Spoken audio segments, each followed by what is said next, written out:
Hello, today I'm really excited to try out something I've been meaning to try out for a long time. One thing I really enjoy is flying FPV, and quite some time ago I got this camera which is supposed to be really good at seeing in the dark.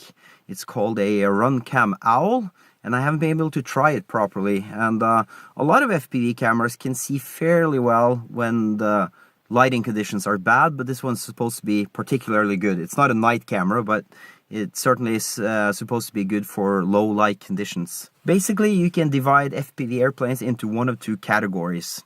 The first one is where you build a pure FPV aircraft.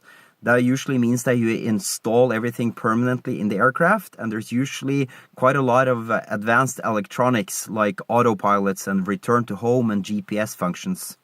And then in the other category, you basically take any old RC airplane and you just put a camera and a video transmitter on it. And the plane I'm flying today is definitely in that category. And I have several airplanes that I enjoy flying line of sight, but every now and then I want to fly them FPV, and it's not worthwhile to install a fancy FPV rig in it. I just use the normal control system, a transmitter and the receiver, and then I just put a camera and a video transmitter on the plane. Okay then, so basically as far as I can tell, I have all my ducks in a row. I have my airplane over there and my transmitter. And then I'm also going to stick a GoPro camera on the plane, mainly because the plane is set up so it balances perfectly with the GoPro in the nose. And it's going to be fun to compare the footage. And then I have my FPV backpack with the Runcam OWL camera, that's what it's called. So it's supposed to be really good in low light conditions. And I'm also going to throw my GPS tracker in the plane also, so in case it goes down over here, it's going to be really easy to find it. And then of course I have my FPV goggles. I got my gloves because this is Norway, and even if it's April, it's still pretty chilly out. And then I have batteries and batteries.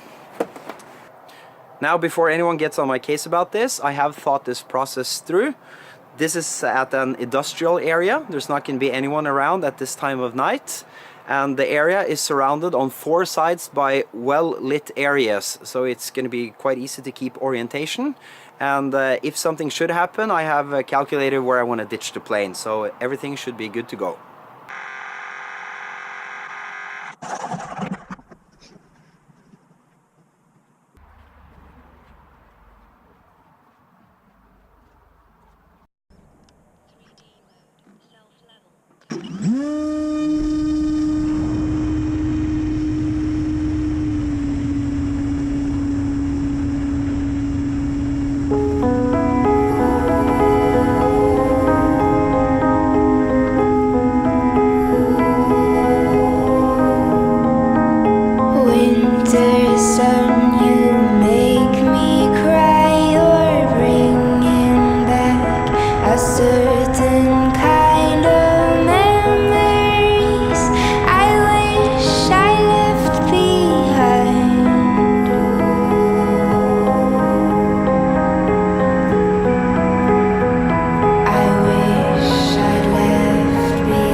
So how did that go? Well, first of all, I'm going to say it was a really enjoyable experience.